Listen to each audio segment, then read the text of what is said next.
You know, every black house runs a thrift shop. You can tell by the way we trade trauma like old clothing, and in my house, we are bursting at the seams because of the bags of clothes we carry. I still have the pajamas I was molested in, and no matter how many times they end up in the laundry, they will never be clean enough to give up. Like I did, I told him I didn't want to go in no closet. Not only did I see his skeletons, I became one.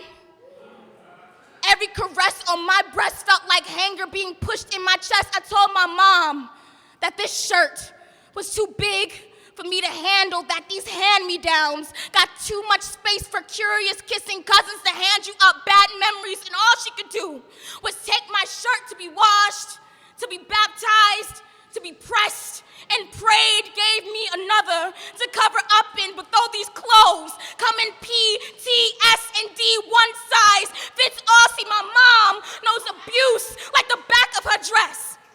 I just wish she would have told me what it looked like before my cousins put the same one on me, but we still know how to laugh.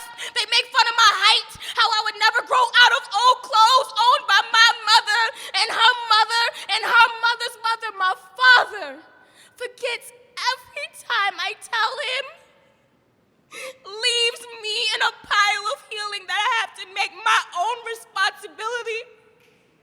But how do you fold a memory?